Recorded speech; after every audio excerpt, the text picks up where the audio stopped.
Izin Ibu untuk mata kuliah komunitas baru pertama Ibu. Sebelumnya saya masuk Promkes ya? Atau apa? Saya pernah ngajar kalian nggak sebelumnya?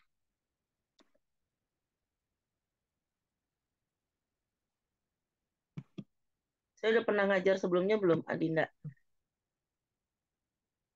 Di kelas kalian? Izin Ibu, pernah Ibu Promkes ya? di semester 5 tapi Ibu keperawatan keluarga. Oh, perawatan keluarga. Oke. Bismillahirrahmanirrahim. Eh, Hari ini kita akan bicara mengenai keperawatan komunitas ya. Mungkin kemarin sudah ada Bu Puspita sebagai PJMK dan juga Bu Tin yang sudah masuk ya mengenai gambaran komunitas. Semester lalu, saudara-saudara, suara saya kedengeran nggak nih? Izin terdengar Ibu. Kalau daring tetap semangat ya, saya nggak mau nanti pas kiraan ujian nilainya jelek semua gara-gara duduk di depan ngangguk-ngangguk tapi nggak paham gitu. Saya ingin kalau nanti saya tanya juga kalian berespon ya. Oke, kita bicara tentang keperawatan komunitas ya. Yang kemarin saya waktu di keluarga juga bilang ke kalian semua bahwa kalau bicara tentang tatanan ya, tatanan itu tempat pelayanan ya. Ada di layanan klinik ya, layanan klinik itu ada di rumah sakit gitu kan. Kemudian ada di klinik-klinik swasta, tapi juga ada di layanan masyarakat atau komunitas. Sekarang bicara tentang fasilitas kesehatan tingkat pertama di masyarakat, ternyata bukan hanya puskesmas. Klinik-klinik swasta pun atau rumah sakit swasta pun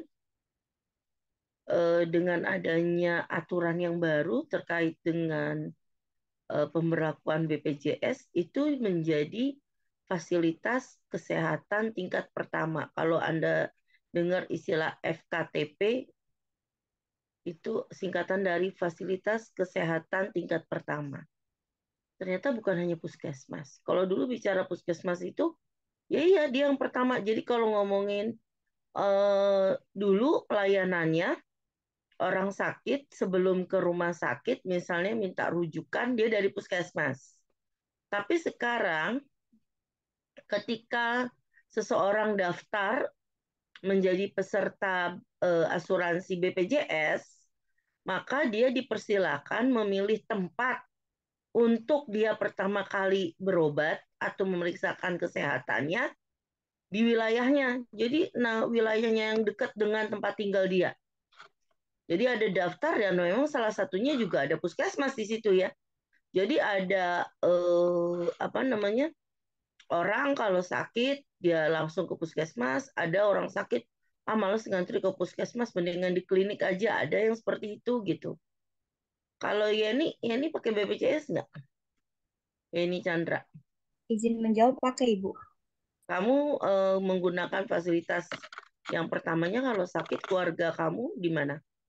Di puskesmas. Puskesmas. Kalau Dela, Dela Resa Gita, kamu pakai BPJS? Pakai Ibu. Kalau sakit pertama kemana? Ke puskesmas. Ke puskesmas juga. Ada yang ke klinik selain ke puskesmas? Karena itu bagian rujukan pertama ya. Jadi kalau ngomongin rujukan pertama, nanti ketika dia sakit tidak bisa dilayani dengan klinik tersebut atau puskesmas, dia baru tuh bisa naik ke levelnya rumah sakit. Tapi rumah sakitnya juga bukan langsung rumah sakit tipe A, itu. Rumah sakitnya masih rumah sakit unit daerah, gitu. Ada yang pakai klinik yang pertama? Izin menjawab, ada Ibu saya. Ada, ya itu namanya klinik Pratama, gitu. Nah jadi sekarang itu loh trennya. Jadi jangan sampai kita nggak tahu ya sebagai eh, calon tenaga kesehatan atau orang yang bergerak di bidang kesehatan bahwa pelayanan kesehatan tingkat pertama bukan lagi hanya puskesmas. Nah, sekarang bicara tentang komunitas, yang lalu saya waktu di keluarga juga sudah ngomong ya bolak-balik. Kalau kita ngomongin tentang tatanan klinik, maka orang yang datang, yang ada di rumah sakit itu adalah orang sakit.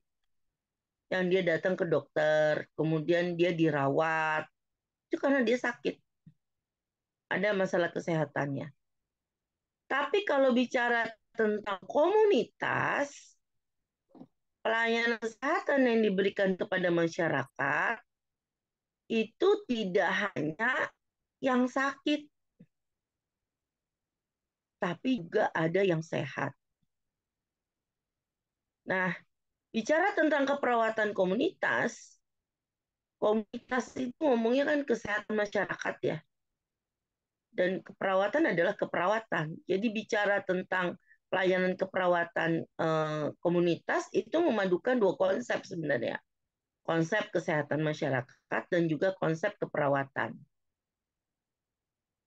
Ditujukan kepada siapa? Seluruh masyarakat yang ada di wilayah tersebut. Penekanannya pada kelompok resiko tinggi. Resiko tinggi ini maksudnya apa sih? Ya, yang rentan, yang mudah terkena masalah kesehatan. Contoh misalnya bayi baru lahir, ya. Bayi baru lahir kan dia baru dari rahim ibu, kemudian ke dunia, ada perubahan temperatur udara, suhu, ya. Kemudian juga pencahayaan, ya. Kemudian dengan kondisi lingkungan dia rentan sekali untuk terkena penyakit, terkena infeksi dan sebagainya. Mana biasanya itu apa namanya dari pusarnya ya dengan perawatan yang nggak benar itu bisa terkena infeksi, atau bayi yang dia punya karena ibunya asinya nggak cukup gitu kan, maka dia berisiko tinggi untuk terjadi stunting atau gizi kurang kan gitu. Kemudian masuk misalnya ke masa balita ya. Golden period adanya di masa balita, perkembangan otak di mana bisa memaksimalkan dari fungsi atau perkembangan dan pertumbuhan ya. Apa bedanya perkembangan dan pertumbuhan, Dimas? Dimas Pramudito, apa bedanya perkembangan dan pertumbuhan?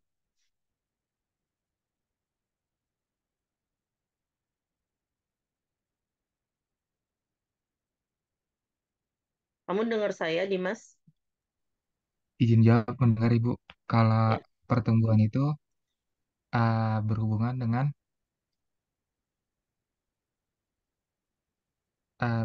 dengan ini Bu. Pertumbuh uh, Pertumbuhan berhubungan dengan misalnya uh, kondisi bayinya itu misalnya berkembang dengan baik Ibu. Kalau satu lagi tadi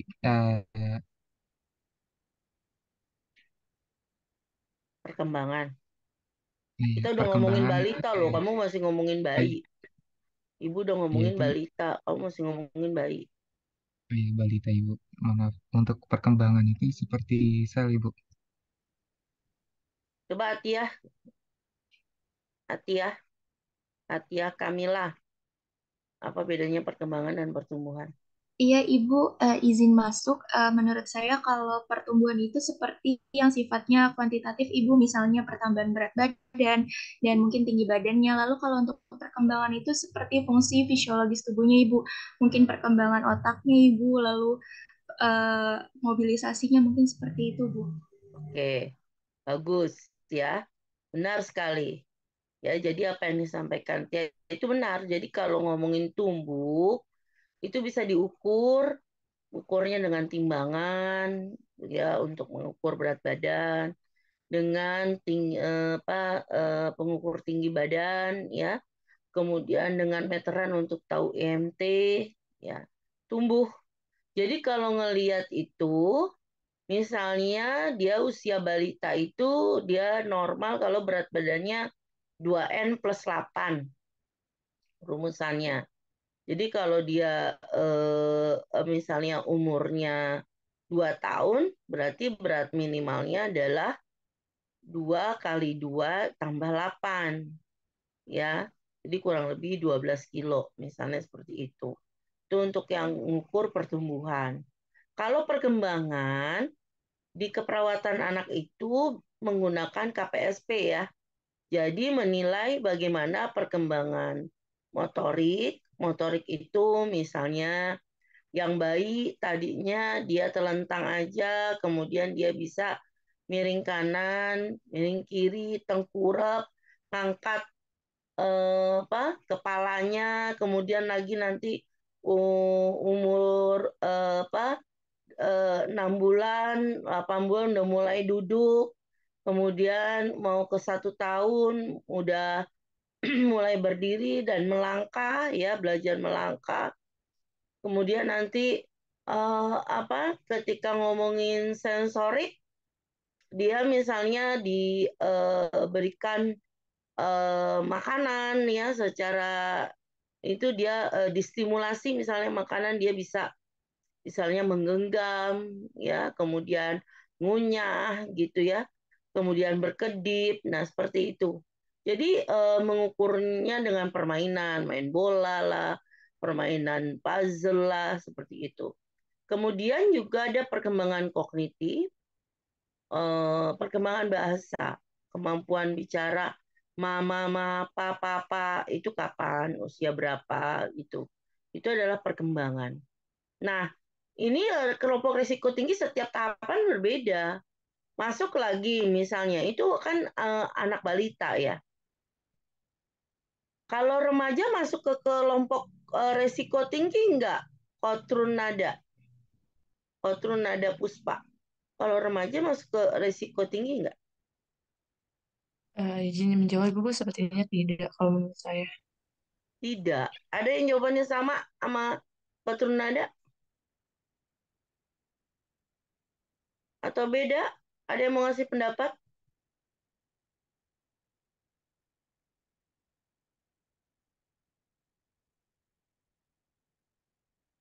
Ada yang mau ngasih pendapat? Ikan? Sama dengan Kotronada Ibu, tidak. Wow. Gali?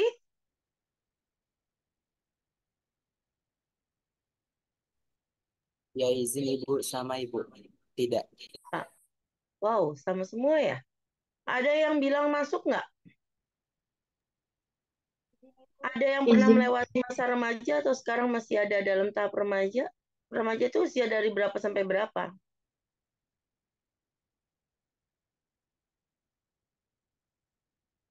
Ini sekarang ngomongin komunitas ini mulai pada kelompok-kelompok agregat ya. Jadi ada kekasannya setiap kelompok. Ngomongin kelompok risiko tinggi, tadi baru balita. Yang anak sekolah belum saya bahas.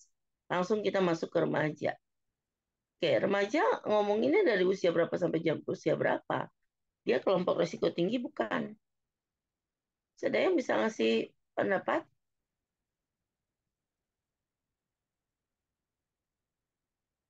Jaki Akbar. Ya, Bu. Usia berapa remaja itu Jaki? Usia remaja itu sekitar dari umur 11 sampai 19 atau 20. Bu. Masuk kelompok risiko tinggi nggak? Kalau menurut saya enggak, Ibu. Enggak. Dari berapa nih siswanya? Semua sama? Apa ada yang beda? Izin masuk Ibu. Siapa ini? Mediana Ibu. Ya, Mediana, silakan. Iya, kalau menurut saya sih kalau remaja juga masuk Bu, tapi kalau misalnya dilihat dari masalah kesehatannya gitu, kan remaja juga ada resiko tinggi kalau misalnya berhubungan sama organ reproduksi gitu, karena apa ya remaja itu ada fase di mana ada deket sama masalah kayak HIV itu tuh bisa jadi Bu kayaknya.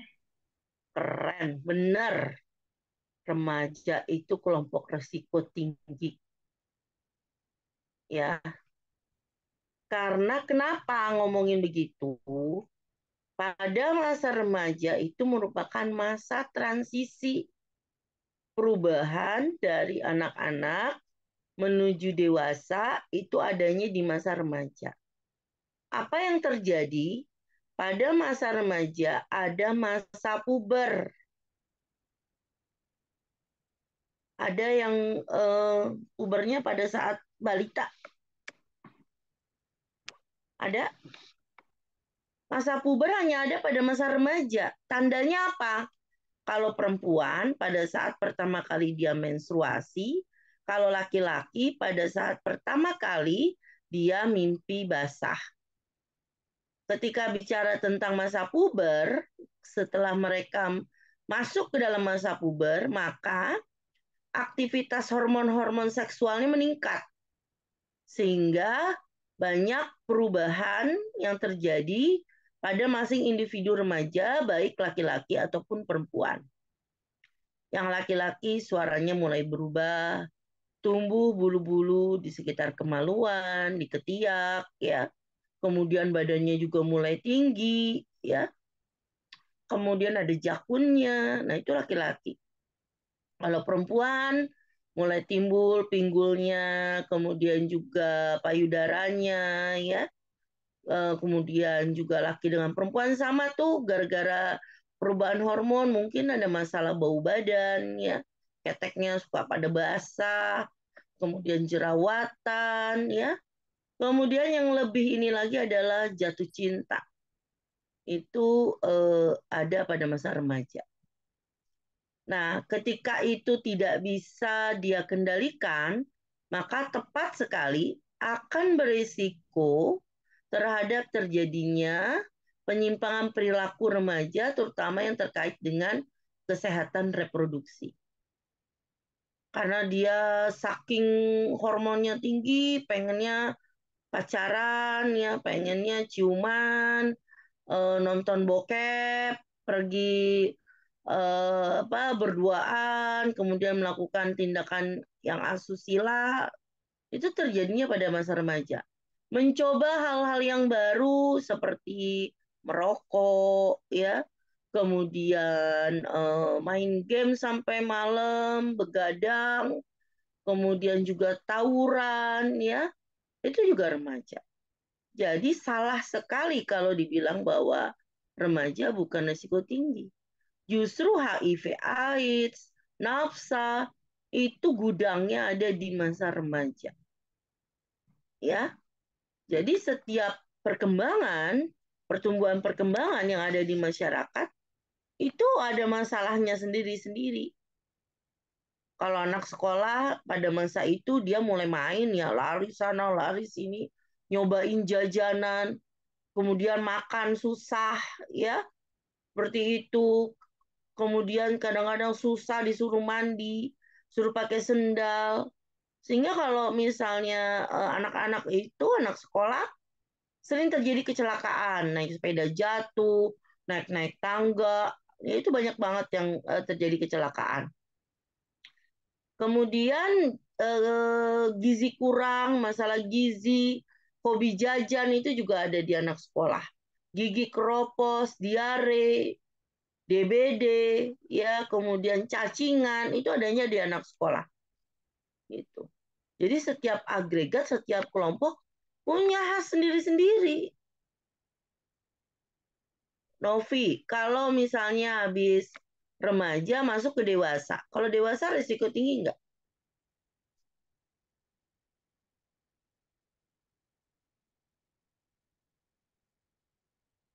Novi Nur Wulandari, dewasa risiko tinggi nggak?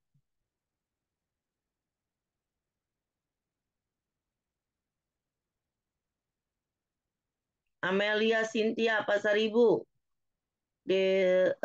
dewasa masuk risiko tinggi nggak?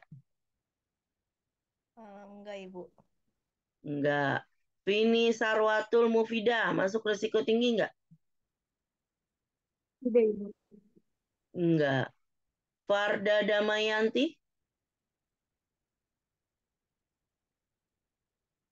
dewasa masuk resiko tinggi? Menurut saya iya Ibu, Kenapa?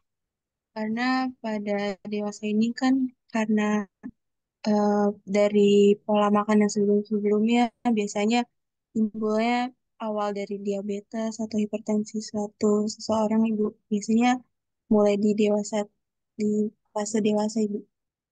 Terus apa lagi?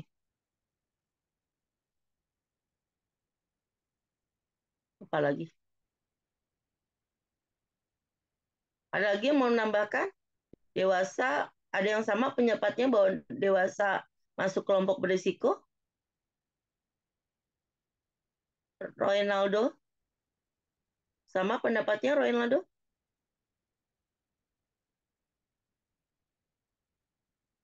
Sama atau tidak? Sama. Sama. Kenapa?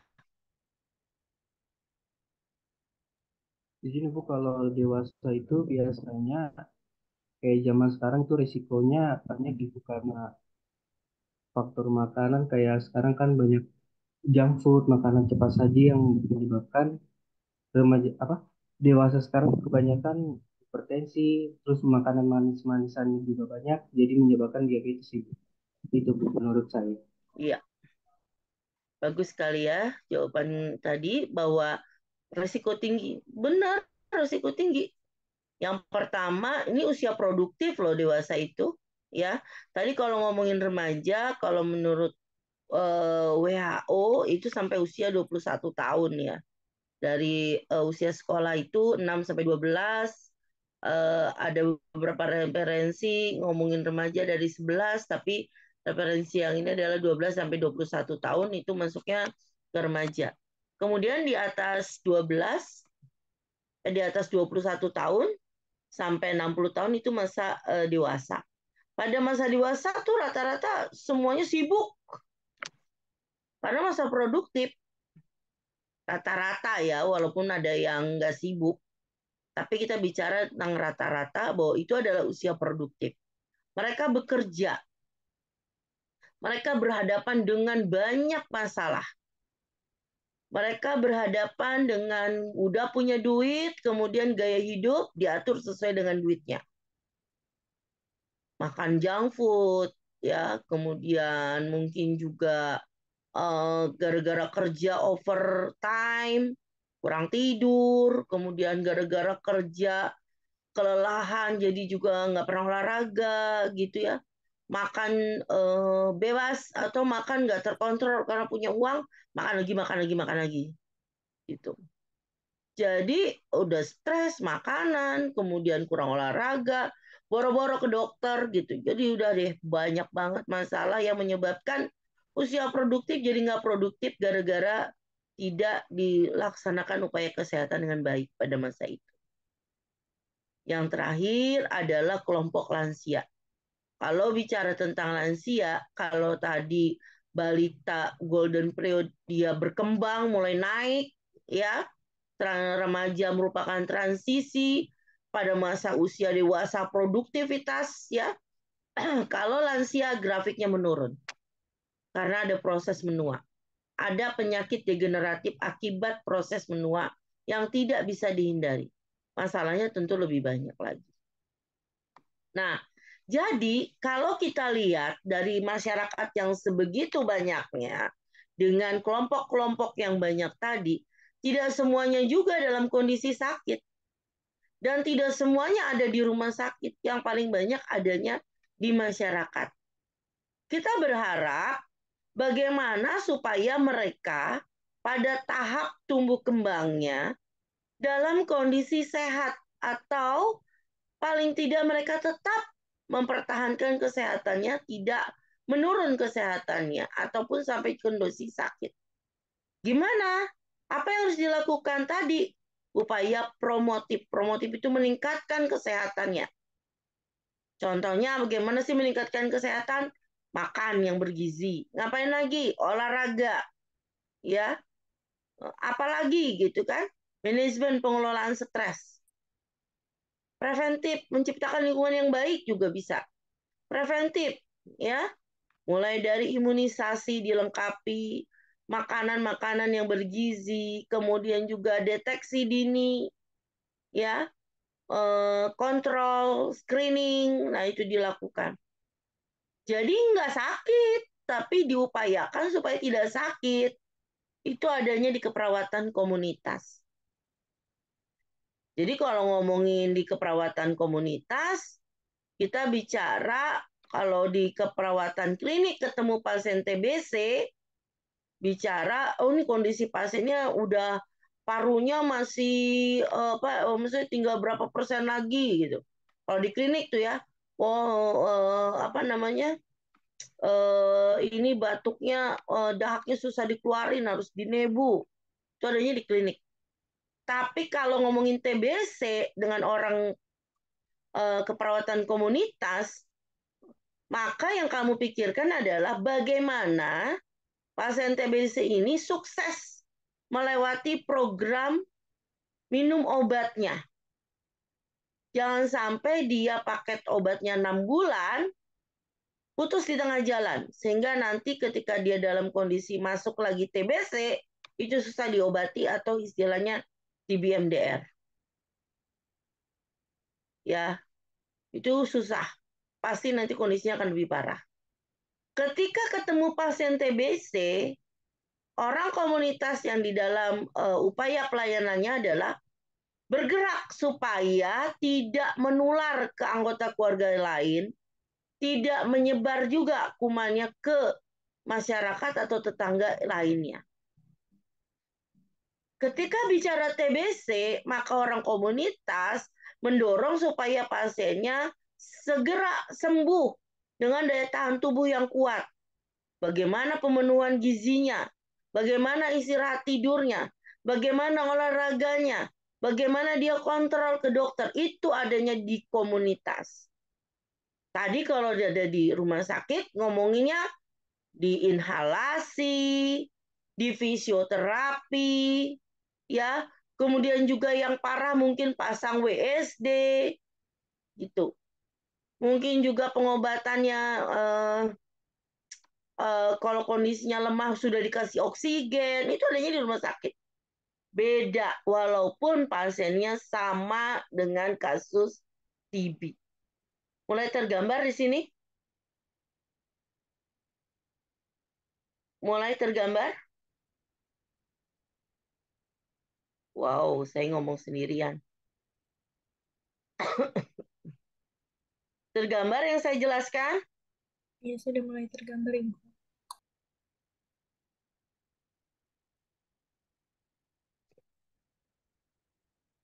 Nah, karena saya waktu yang lalu pernah bilang, kalau kita melakukan upaya perawatan di komunitas, perawatnya itu cuma berapa orang, sedangkan sasarannya itu sangat banyak.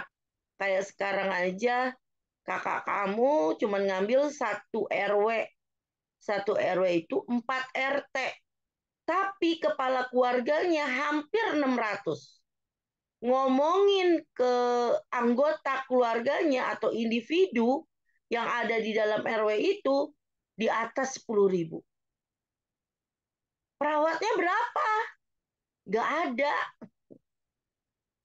Yang ada bidan. Bayangin loh, itu baru 1 RW loh. Bukan ngomongin 1 puskesmas. Kalau ngomongin 1 puskesmas kelurahan aja, bisanya dia bisa punya tanggung jawab untuk wilayah RW itu mungkin lebih dari 4-5 untuk 1 kelurahan ya. Untuk sekarang kalau puskesmas kecamatan, berapa kelurahan? Itu. Nah, jadi nggak mungkin lah upaya tersebut dilakukan oleh kita saja. Jadi kita harus melibatkan mitra kerja kita. Siapa? Ya masyarakat itu sendiri. Kalau kita flashback, ingat kamu pada saat kita masa COVID. Semuanya ikut menikmati masa COVID? Masih teringat pada masa COVID itu apa yang terjadi? banyak masyarakat yang tertular virus. Ya kan? Sementara kalau ada yang sakit, bagaimana upaya menolongnya? Sedangkan perawatnya kurang dan perawatnya juga pada sakit. Jadi dibuatlah satgas-satgas COVID di setiap wilayah. Tugasnya ngapain? Lapor kalau ada yang kena COVID, biar di-screening sejauh mana penularan virus COVID-nya tersebut. Kemudian yang sakit, dia harus isolasi. Sama masyarakat, dicarikan tempat untuk isolasi. Masyarakat juga yang bergotong royong, memberikan bantuan. Mulai dari makanan, minuman, mungkin juga ngantar obat, mungkin juga ikut memantau kesehatannya. Jadi kalau misalnya nanti kondisinya jelek, dia segera lapor ke puskesmas. Begitu nggak di wilayah kamu? Masih ingat itu? Nah, itulah yang disebut mitra. Jadi, pemberdayaan masyarakat, ya, pemberdayaan artinya menggunakan, ya, memanfaatkan masyarakat untuk bisa melakukan upaya-upaya kesehatannya secara mandiri. Jadi Bu RW juga terlibat, ya, ikut bantu merujuk kalau ada yang kena COVID, didaftarin ke puskesmas buat diperiksa. Iya nggak? Ingat nggak yang itu? Gitu ya? Nah, itu bayangannya kira-kira apa yang diomongin tentang komunitas. Bicara tentang komunitas, itu artinya bukan hanya satu orang. Jadi walaupun di dalam komunitas itu ada individu, ada keluarga, ada kelompok, ada masyarakat. Jadi ngomongin komunitas itu bukan hanya satu orang, tapi beberapa orang. Jadi kalau ngomongin komunitas ya, kamu sekarang Fazwa Firdayanti tinggal di mana? Di Bekasi, Ibu. Bekasinya di mana tepatnya? RW berapa, daerah apa? Di Jati Mekar, RW 5. RW 5 Jati Mekar. Sekarang kita sama-sama berada di RW 5 Jati Mekar. Ya. Begitu masuk ke RW 5 Jati Mekar, kita akan keliling dulu wilayah RW 5 Jati Mekar. Jadi kita akan lihat batasan wilayahnya. RW 5 Jati Mekar itu berbatasan di sebelah utaranya dengan apa? Oh, dengan pasar. Di sebelah selatan, oh ada sekolah. Di sebelah timur, oh ada kali. Di sebelah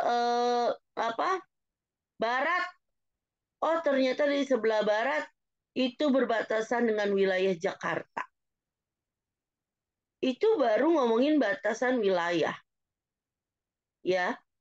Kemudian kita lihat, oh di sana pas kita keliling, ternyata perumahannya padat penduduk. Banyak misalnya kita lihat pendatang atau masyarakat urban yang nilai-nilai di sananya gayanya cuek.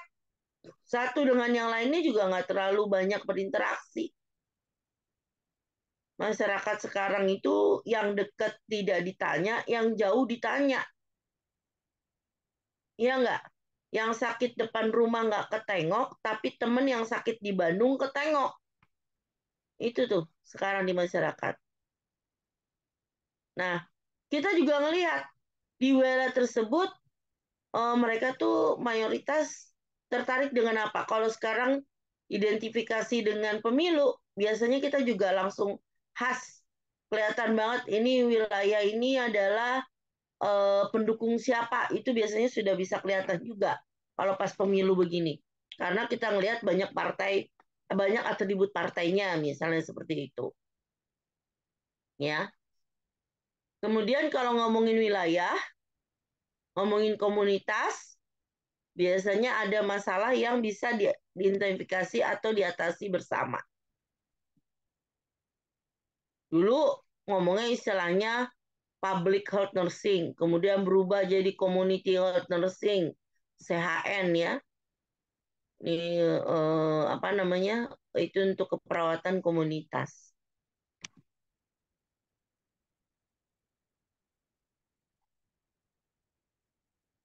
Ini yang saya bilang bahwa ini merupakan perpaduan antara kesehatan masyarakat dan keperawatan. Jadi kalau ngomongin keperawatan itu berdasarkan proses keperawatan, mulai dari pengkajian sampai dengan evaluasi, dengan sasarannya tadi yang saya katakan ada 4 ya, individu, keluarga, kelompok, dan masyarakat. Fokus utamanya preventif promotif, bukan kuratif rehabilitatif ya, walaupun pada pelaksanaannya tidak mengabaikan kuratif dan rehabilitatif.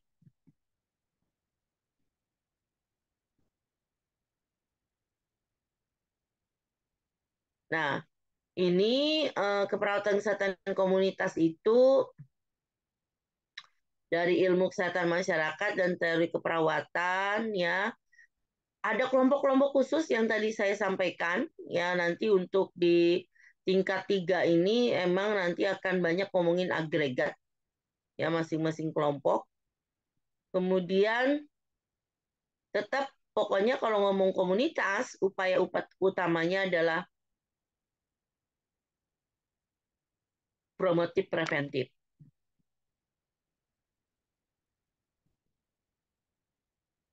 Nah, ini filosofi keperawatan kesehatan komunitas. Ini nggak jauh dari teori Bloom ya, di mana 4 komponen ini saling berkaitan antara satu dengan yang lainnya. Jadi kalau ngomongin manusia di dalam keperawatan komunitas, itu terdiri dari individu, keluarga, kelompok, dan komunitas.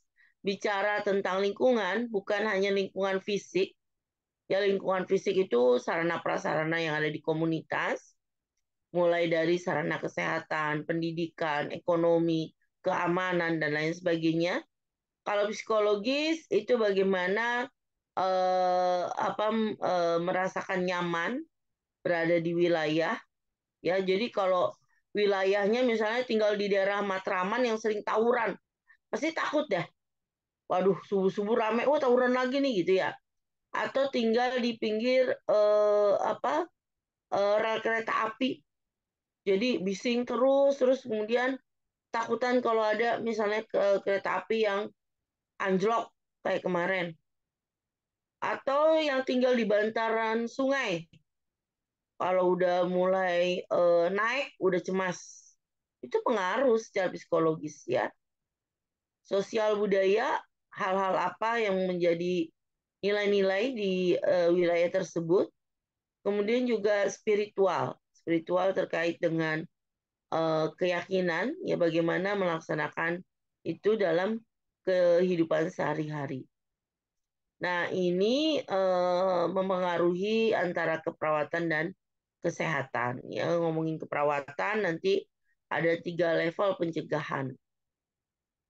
Nah, ini filosofi keperawatan komunitas. Yang pertama adalah manusia.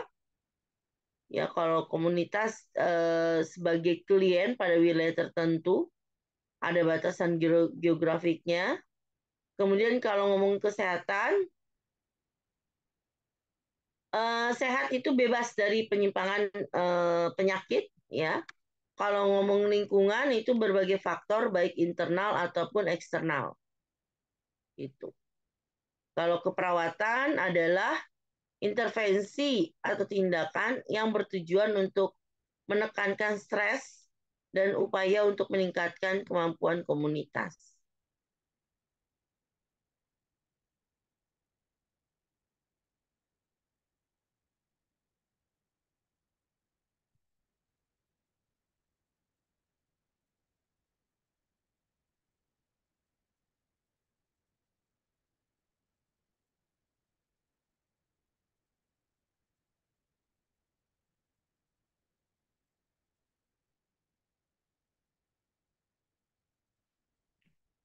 Kemudian untuk keyakinan keperawatan komunitas, jadi kita berharap bahwa kalau ngomongin komunitas, itu harus dikasih ada pelayanan kesehatan yang paling dekat, paling mudah dijangkau oleh semua orang. Tadi kita ngebayangin sudah sama-sama tahu bahwa fasilitas kesehatan tingkat pertama ada puskesmas, ada klinik. Kira-kira kalau ke puskesmas ataupun klinik, apakah semua masyarakat bisa dengan berjalan kaki?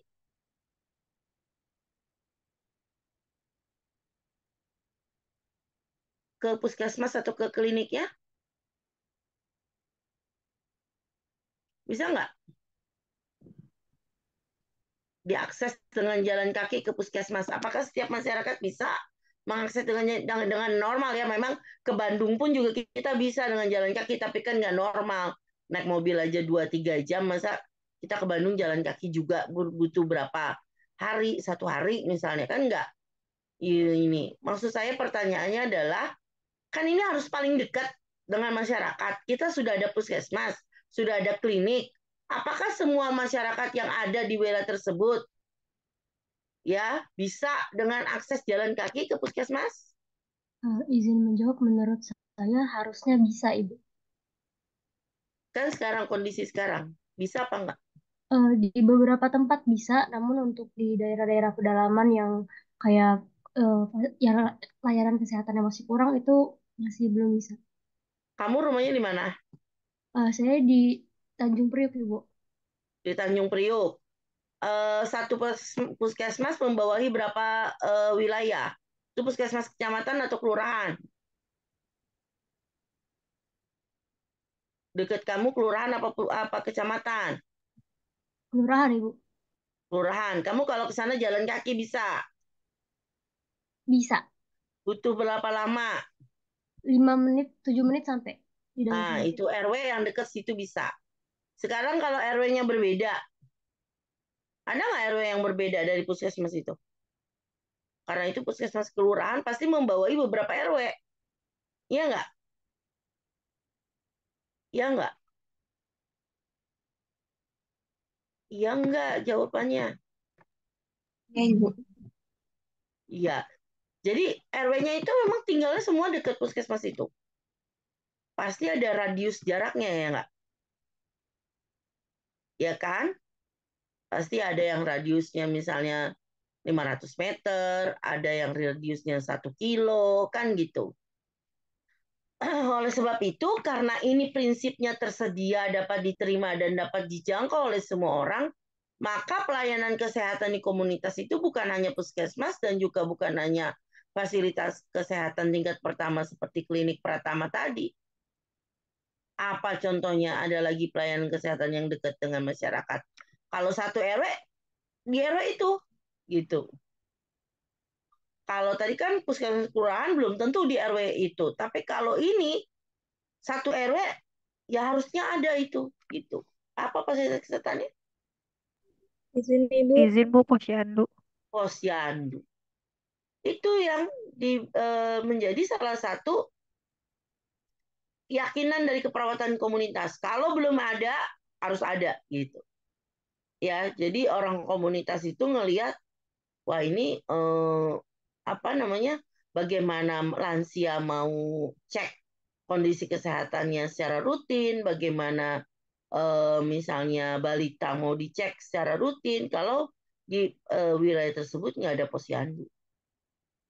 Nah tadi terkait dengan orang-orang yang bekerja, kan tadi konsepnya tersedia, dapat diterima, dan dijangkau oleh semua orang. Misalnya dia nggak ada di rumah, tapi dia di kantor. Di kantor itu punya ketentuan ya bahwa kantor dengan ukuran yang bagaimana atau jumlah populasi yang benar harus punya klinik layanan kesehatan. Jadi kalau misalnya nanti tiba-tiba ada yang kolik misalnya, yang nyeri hebat, ada klinik. Ada yang pingsan, ada klinik. Jadi nggak mesti harus dibawa pulang dulu gitu, ditangani di kantor itu. Itu komunitas. Nggak mesti harus dibawa ke puskesmas, tangani dulu penanganan pertolongan pertama gawat daruratnya di layanan kliniknya yang ada di kantor itu. Itu namanya komunitas. Nah, kalau ngomongin posyandu, apakah semua penyelenggaraan posyandu itu tenaga kesehatan? Semuanya tenaga kesehatan yang ngadain posyandu? Izin Ibu, nggak semuanya tenaga kesehatan. Kesehatan. Siapa? Siapa? Kalau begitu. Izin Ibu, Ibu PKK Ibu. Ibu PKK. Terus siapa lagi?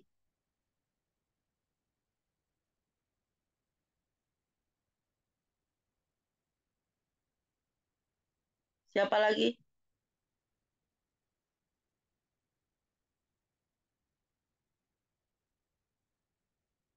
Siapa lagi?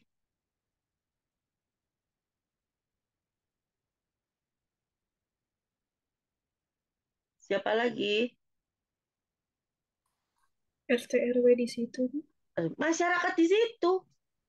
Sebenarnya masyarakat itu dia penerima pelayanan kesehatan juga nggak sih?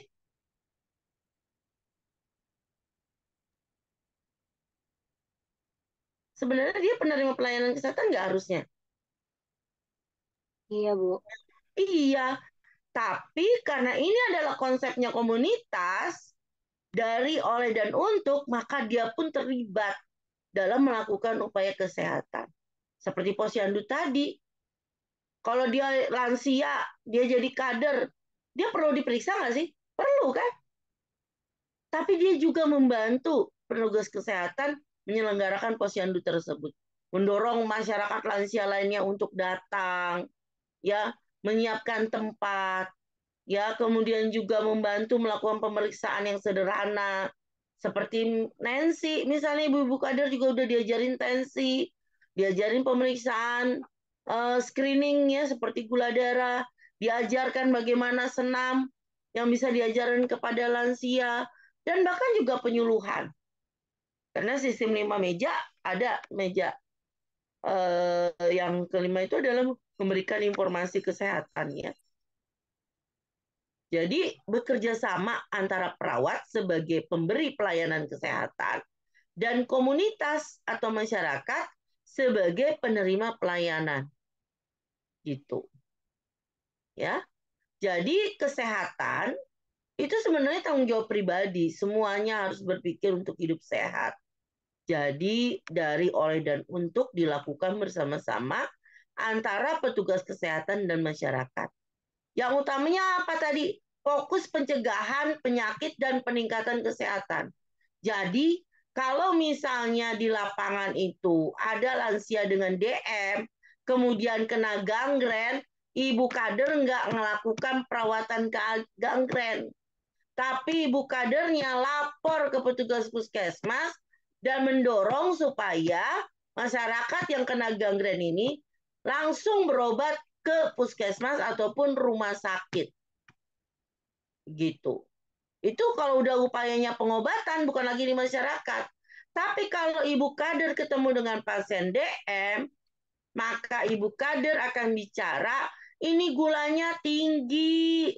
Kalau begitu, sekarang makanan yang mengandung gulanya dikurangi. Coba makan nasinya sehari berapa kali? 3 kali, ya udah sekarang 2 kali dulu latihan. Nanti kalau udah sebulan jadi 1 kali. Jumlahnya sekali berapa banyak? Sepiring. Ya udah dikit-dikit kurangin. 3/4 jadi setengah. Bahkan nantinya jadi 1/3. Sering makan sayur nggak? Harus sekarang makan sayur dong banyakin. Misalnya kayak gitu. Itu tugasnya mencegah supaya jangan sampai kondisi udah DM, kemudian sampai jadi gangren. Nah, sekarang yang nggak sakit, lansia yang nggak ada DM, yang nggak ada hipertensi, jadi supaya tetap sehat, diapain? Dilatih olahraga, diberikan penkes untuk diet yang benar, didorong untuk melakukan pemeriksaan kesehatan secara rutin, supaya kondisinya makin sehat. Itu adalah keperawatan komunitas. Ya. Jadi, tujuan utamanya adalah meningkatkan bagaimana masyarakat itu mandiri dalam mengatasi masalah kesehatan. Ya, pelayanannya diberikan secara langsung kepada seluruh masyarakat, ya, dalam rentang sehat sakit dengan mempertimbangkan sejauh mana kesehatan itu mempengaruhi individu, keluarga, kelompok, dan komunitas. Sampai sini ada pertanyaan?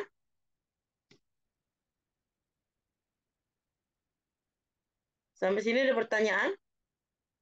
Nadila, kamu lagi ngobrol sama siapa sih? Ada pertanyaan sampai sini? Cukup? Paham? Nah, ini sasarannya ya, individu, keluarga, kelompok, dan komunitas ya. Dari udah berkali-kali deh konsepnya kalau di komunitas. Dari tidak tahu menjadi tahu. Dia tidak tahu bahwa sakit di tengkuk, pusing, sering pusing, itu adalah tanda-tanda hipertensi. Dia nggak tahu kalau kebiasaannya selama ini begadang, merokok, itu yang menyebabkan dia kena TBC. Misalnya. Ya. Kemudian dia nggak bisa memutuskan. Saya harus bagaimana. Jadi gara-gara kalian datang, dia tahu. Oh, kalau begitu saya berobat. Oh, kalau gitu saya harus diet. Oh, kalau gitu saya olahraga. Oh, kalau gitu saya berhenti merokok. Punya sikap. Kemudian yang tadinya tidak mampu melakukan sesuatu, misalnya tadi olahraganya seperti apa, senam jari kaki misalnya tuh supaya kebas-kebasnya hilang tuh yang di kaki karena DM, jadi tahu. Oh, nggak tahu selama ini kalau lagi nyeri tengkuk supaya tengkuk nyerinya berkurang, diajarin relaksasi autogenik, jadi tahu, jadi berkurang nyerinya gitu. Ya, jadi merubah 3 hal. Tidak mau, tidak tahu, tidak mampu, dan tidak mau. Tidak tahu, tidak mau, dan tidak mampu. Ya. Siapa yang menjadi prioritas? Yang jadi prioritas adalah yang belum kontak dengan sarana Yankes atau yang sudah kontak tapi perlu tindak lanjut. Contoh tadi ya, yang TB, dia kan sudah kontak ke pelayanan kesehatan, dikasih obat. Nah, sekarang dia harus minum obat itu 6 bulan. Jadi dikasih paket obat setiap 1 bulan, kemudian harus balik lagi berobat ke Yankes. Nah, sekarang bagaimana caranya supaya obat itu diminum sesuai dengan aturannya setiap hari. 6 bulan lah. Nah, itu prioritas juga menjadi sasaran. Ya. Nah, ini sasarannya individu yang berisiko tinggi yang tadi sudah Ibu jelaskan, keluarga, kemarin kita sudah praktek keperawatan keluarga, dan juga adalah kelompok. Ini yang nanti akan kalian garap ya pada saat praktek untuk kelompok-kelompok yang ada di komunitas. Nah, ini adanya kesinambungan pelayanan kesehatan ya, jadi perawatan itu terus bergulir ya. Nah, ini upaya-upaya yang ada di puskesmas sebagai perawatan kesehatan masyarakat, ya ada standar pelayanan minimal, ini yang harus ada di pelayanan kesehatan di puskesmas. Nah, ini tanggung jawabnya adalah pelaksanaan askep individu dan juga askep di masyarakat itu ada askep keluarga, kelompok, dan juga masyarakat. Atau istilah ini adalah kita kenal dengan community health nursing. Nah, ini contoh gambaran ya. Kalau di desa di desa ada penanggung jawabnya kepala puskesmas, terus untuk pelaksanaan perkesmas tadi ya, upaya perawatan kesehatan masyarakat, itu ada perawat penanggung jawabnya. Jadi kalau kita di sini misalnya dari tingkat kecamatan itu ada perawat yang bertanggung jawab untuk pelaksanaan Perkesmas. Nanti di setiap kelurahan itu juga ada penanggung jawab Perkesmasnya. Nah, dalam satu tim itu di kelurahan itu ada perawat juga pelaksana, biasanya juga ada bidan, ada dokter ya. Kalau dulu di Jakarta itu ada istilahnya KPLDH. Program ketuk pintu layani dengan hati. Nah, itu satu grup itu dia interprofessional collaboration. Jadi ada dokter, ada bidan, ada perawat ya di situ. Ketika nanti menemukan kasus di lapangan bisa diatasi di rumah, maka dokter langsung memberikan tindakan kalau terkait dengan pengobatan. Perawat dengan bidan kalau memang itu bisa dilakukan upaya-upaya perawatan ataupun nanti terkait dengan perawatan terkait dengan ibu hamil, masa nipas dan terkait dengan kesehatan reproduksi, bidan bisa diatasi. Kalau tidak, dilaporkan kepada dokter penanggung jawab yang ada di lapangan. Seperti itu, ya. Nah, ini yang menjadi gambaran kurang lebih pelaksanaan Perkesmas di lapangan. Kalau pendekatan pelayanan, ya, kalau kita ngomongin komunitas, berarti kita harus tahu epidemiologi. Jadi gambaran dengan dilakukan survei ke masyarakat. Kamu pernah dengar nggak istilah riset kesehatan dasar? Pernah dengar nggak? Riskesdas. Itu riset kesehatan dasar itu merupakan salah satu survei ya.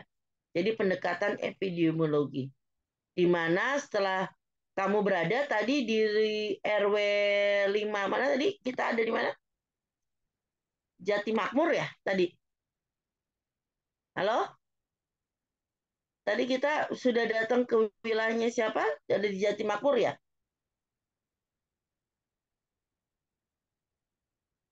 Kok nggak jawab sih? Iya, Ibu. Nah, sampai sana kita kan mau tahu nih, kondisi masyarakatnya seperti apa. Kita melakukan survei. Jadi selain kita nanti bertanya dulu, ya wawancara, kan tadi kita udah lihat batasan wilayahnya ya. Terus ngapain lagi? Ya kamu survei. Kamu datengin dari rumah ke rumah. Makanya kakak kamu itu 600 kurang lebih 600 keluarga udah didatengin dalam waktu 3 hari. Ya, 2 hari kemudian langsung ngolah data hari ketiga untuk tahu gambaran di sana pakai kuesioner.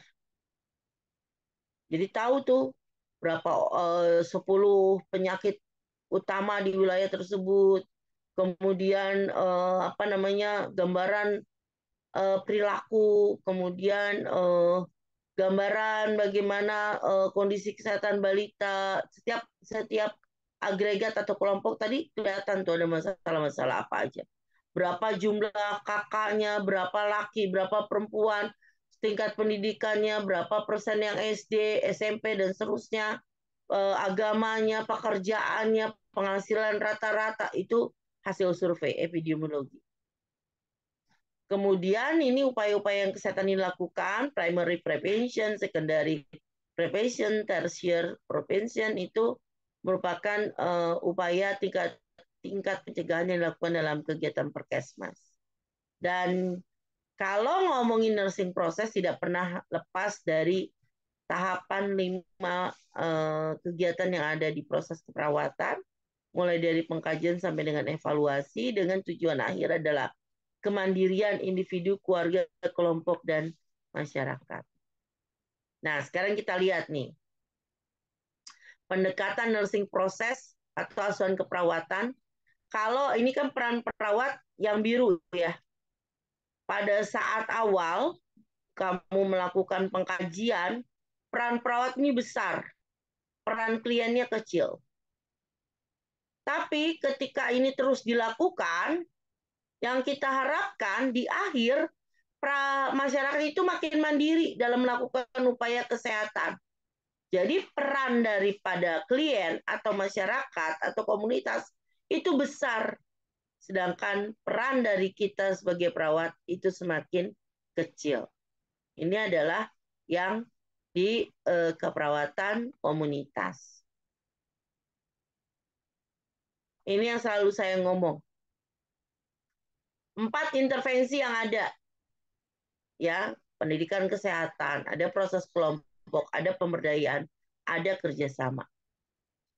Ya, seperti itu. Contoh posyandu. Ya. Posyandu di situ kenapa sampai dia mau bikin posyandu, tentu diawali dengan kita memberikan pendidikan kesehatan ke masyarakat.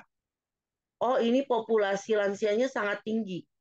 Sementara lansianya tidak pernah kontrol. Yang kontrol ke pelayanan kesehatan dari 100 orang lansia hanya 5. Alasannya adalah jauh, nggak ada yang nganter, nggak punya ongkos, ya. Kemudian misalnya takut gitu, nggak punya baju buat ke puskesmas dan lain sebagainya. Ya, jadi dikasih tahu, wah kalau nggak dikontrol nih bahaya nih. Nanti bisa pada stroke, kalau stroke biayanya lebih mahal. Nanti jangan sakit jantung lagi dan sebagainya. Akhirnya dikasih pemahaman masyarakat dan terbentuklah itu posyandu. Setelah terbentuk posyandu, yang pertama dibentuk itu kan adalah kadernya ya. Jadi proses kelompok, kader itu dipilih dari seluruh masyarakat siapa yang berminat, kemudian ditunjuk siapa ketua, siapa sekretaris, anggota, dan masing-masing punya peran dan fungsinya apa. Itu di proses kelompok. Kemudian, kader itu adalah masyarakat. Itu adalah upaya pemberdayaan. Menyiapkan tempat pelaksanaan posyandu, kerjasama dengan masyarakat, rumah siapa yang mau dipakai, itu adalah pemberdayaan. Kursi, meja, mic, dan lain sebagainya, dari mana? Dari masyarakat, silakan. Kalau ada pembagian makanan tambahan dari siapa? Oh, masyarakat. Oh, masyarakat. Nah, begitu misalnya mau melaksanakan kegiatan posyandu, tentu perlu kerjasama. Kerjasama dengan siapa? Dengan puskesmas. Ya, puskesmas yang nanti dia kalau ada yang perlu obat, dokternya bisa langsung ngasih di situ. Ya, misalnya obat hipertensi. Misalnya perlu rujuk, dokternya merekomendasi rujukan seperti itu. Mau kerjasama dengan siapa lagi? Oh, ada LSM misalnya buat bantuan PT makanan tambahan. Oh, LSM bisa bantu untuk screening IVA test misalnya. Jadi kerjasama bisa dilakukan. Ini adalah strategi intervensi yang ada di komunitas. Ini yang tadi saya cerita, tempat pelayanannya bukan hanya klinik atau rumah sakit ya, tapi ada rumah perawatan seperti panti, ada sekolah ya, pabrik ya, tempat kerja ya, barak-barak itu sasarannya juga. Ada puskesmas keliling ya. Ini yang tadi kita diskusikan di awal, pelayanan pada kelompok risiko tinggi. 3 tingkat pencegahan, mulai dari primer, sekunder, dan tersier. Kita lihat kalau promotion mulai dari perbaikan gizi, pemeliharaan kesehatan, sanitasi lingkungan, olahraga, ya. Kemudian upaya specific protection, ada imunisasi, kemudian isolasi kalau ada yang menderita penyakit penular, pencegahan kecelakaan. Ini untuk early diagnosis, ini screening juga biasanya seperti itu. Kemudian untuk upaya pembatasan terjadinya kecacatan, ya. Ini ada misalnya melatih room, ya, mobilisasi, gitu. Jadi ada upaya yang dilakukan. Ini rehabilitasi untuk bisa supaya masyarakat kembali pulih ya dalam menerima pelayanan seperti tadi yang stroke kita latih room misalnya ya secara terus menerus ya seperti itu. Ini peran kita bukan hanya sebagai pendidik, ya kita juga harus jadi role model. Kita juga bisa menjadi seorang manajer kasus karena di lapangan kasusnya banyak banget. Jadi kita harus bisa memprioritaskan mana yang paling utama dari semua kasus yang kita temui. Kita juga harus mampu menjadi pembaharu selain menemukan kasus, kita sebagai pelaksana juga ya untuk konseling, ya, untuk memberikan perawatan langsung. Nah itu juga kita lakukan di lapangan. Ini lingkup kewenangan dan tanggung jawabnya. Tadi bentuk intervensi yang sudah saya sampaikan ya, strategi intervensi itu ada 4. Nah ini tentang konsep keperawatan komunitas. Ada yang ingin ditanyakan nggak?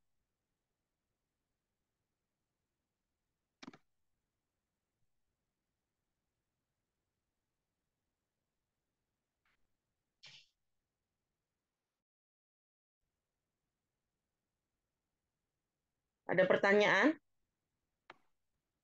Izin bertanya, Ibu. Ya, Ya, silakan. Ibu, saya RT Nayu Indraswari dari kelas 3 RKI. Tadi kan sempat ya Putus-putus. tadi sempat membahas apa masih putus-putus, Ibu? Ya, bisa. Tadi tujuan dari keperawatan ini kan meningkatkan mandiri baik Meningkatkan apa? dari Putus-putus individu, tadi. keluarga, kelompok. Oh iya, Meningkatkan Ibu. kemandirian. Ya, meningkatkan kemandirian ya. Iya, Ibu. Terus? Tapi gimana, Bu, kalau semisal kan kita ini membantu untuk meningkatkan kemandirian, tapi terkadang di suatu komunitas ini malah timbul ketergantungan, Ibu. Jadi kayak sudah dibantu di awal, tapi karena di awal tuh terus dibantu terus, makanya jadi ketergantungan. Jika seperti itu, kira-kira bagaimana ya, Ibu? Oke, bagus sekali pertanyaannya, Hertinayu. Jadi ingat ketika kita bertemu dengan pasien, dimanapun, siapapun pasiennya, yang kita lakukan adalah kontrak ya. Memperkenalan, kemudian juga menjelaskan tujuan dan kontrak. Ya, jadi artinya kita juga kalau di keluarga ataupun di komunitas, kita punya batasan waktu dan tujuan kita untuk apa. Kemudian pada masa saat kita melakukan asuhan tersebut, harus ada kegiatan mentransfer kemampuan kita tadi. Supaya 3 komponen yang kita harapkan berubah, yang tadi dari tidak tahu menjadi tahu, dari tidak mau menjadi mau, dari tidak mampu menjadi mampu, itu bisa kita dapatkan. Ya, kita bisa dapatkan dari pasien kita atau sasaran kita.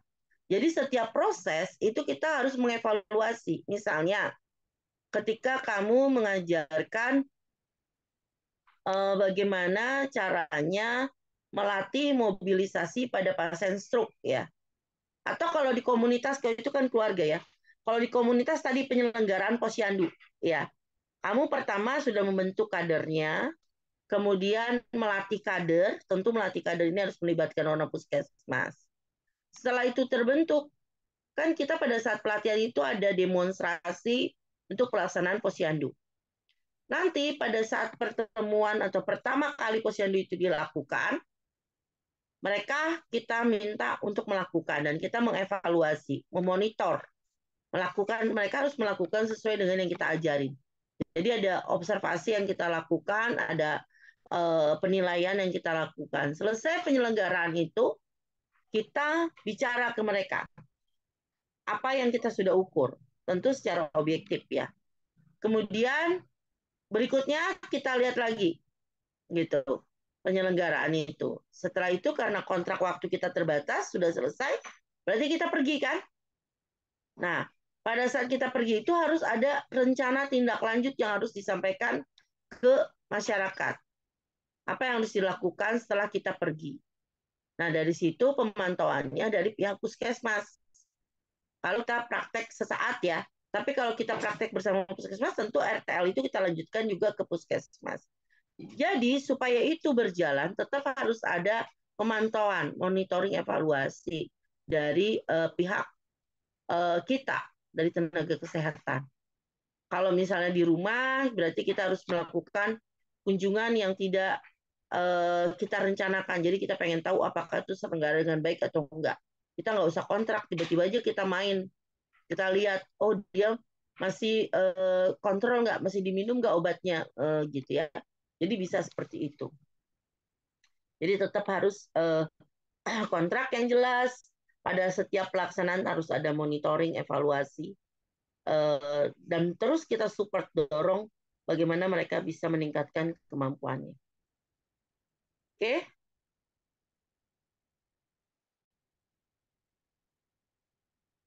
Yang berikutnya, ada lagi?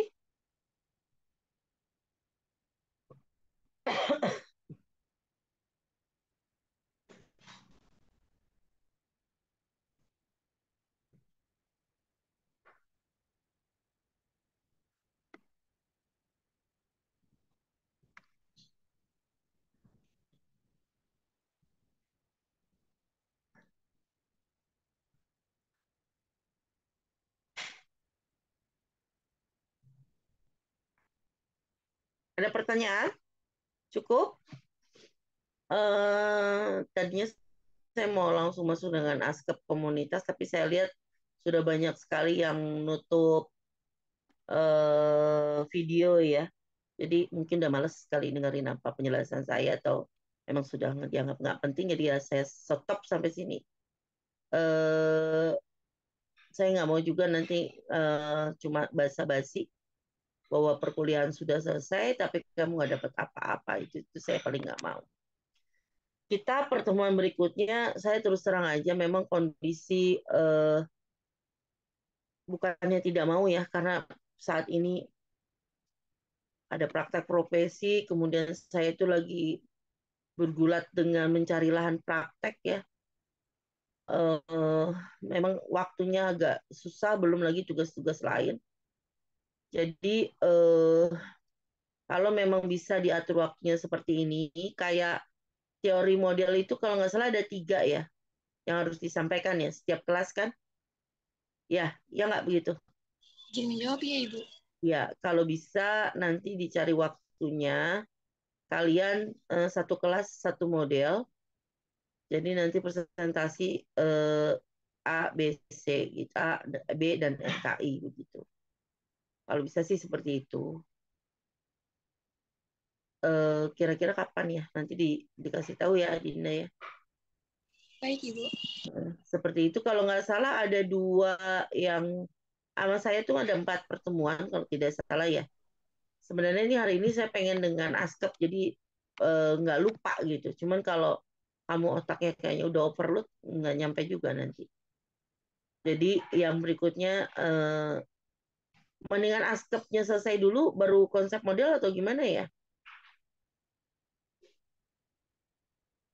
Kalau di teori mah model dulu ya. Kalau nggak salah model dulu ya Bu Pita bikin jadwalnya ya. Izin menjawab ya Ibu, model dulu baru askep. Ya terakhir askep kelompok ya kalau nggak salah. Oke, coba diatur waktunya ya. Minggu ini atau minggu kapan sih model itu?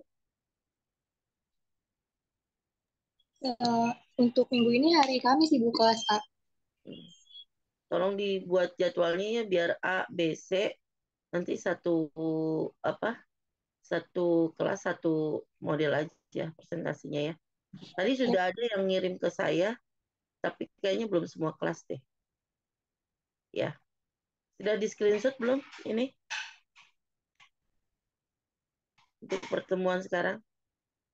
Ya Ibu, izin masuk Ibu, izin screenshot ya Bu. Ya. Untuk kelas 1A nurse, 3A nurse maaf. Masih mau muda aja sih. Kelas 1. Emang masih mau di itu PKKMB. Ya maaf Ibu, untuk ya slide 1,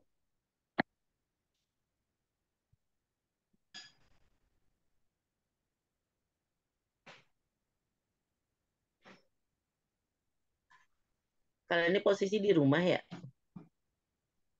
Izin menjawab ya Ibu di rumah. Kosong dari jam berapa? Tadi ada kelas Ibu, kebetulan masuk ke komunitas juga. Siapa? Bu Tim. Oh.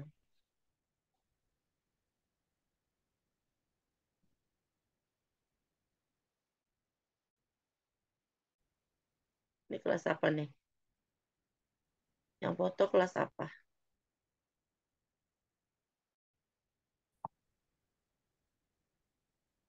Maula Karima. Orangnya mana? Kok gelap sih? Udah nggak ada. Ya, maaf, saya udah mencoba on cam ini, saya lagi on cam tapi masih belum muncul dari Ibu. Ayo lo ada penampakan lo. ya Ibu Saya izin untuk kelas 3 Anchor sudah selesai Ibu. Dinda sama Melia sama satu kelas.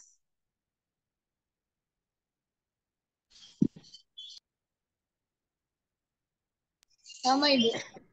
Oh, pantesan. Oke, yang B.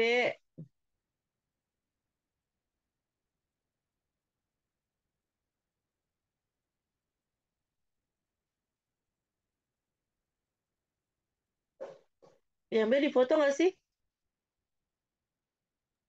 Si Penny nggak ada. Ya, izin Bu, maaf ya Bu. Sebelumnya mungkin Ridal kendala jaringan bisa on semua yang Wah, bagus nih. Gini gercep. oke. Slide 1, slide selanjutnya. Udah Bu, yang kelas B Bu. Oh, keren. Bagus, Amar. Itu namanya cepat tanggap. Ya, Oke, terus. untuk kelas RKI boleh di raise hand. Boleh.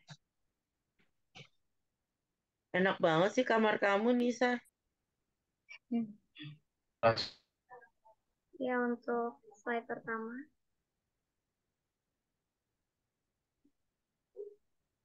Kamu betah nggak di sana?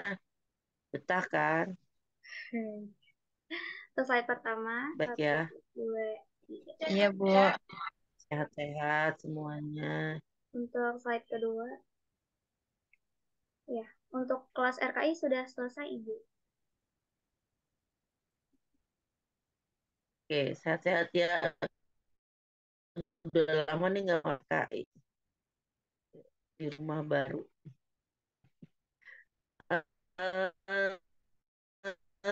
Semuanya sehat ya, kita selain ya, waktu dan di mana aja berada. Mudah-mudahan semua kegiatan kita yang positif itu bisa diberikan kemudahan, kelancaran, dijauhi dari segala hal yang buruk ya, jaga kesehatan. Ini baru minggu kedua, jangan sampai nanti keteteran gitu ya. Oke, terima kasih semuanya. Assalamualaikum warahmatullahi wabarakatuh. Ibu akhiri, terima kasih. Pamit ya. Terima kasih, Bu. Terima kasih banyak. Terima kasih Bu. Ya.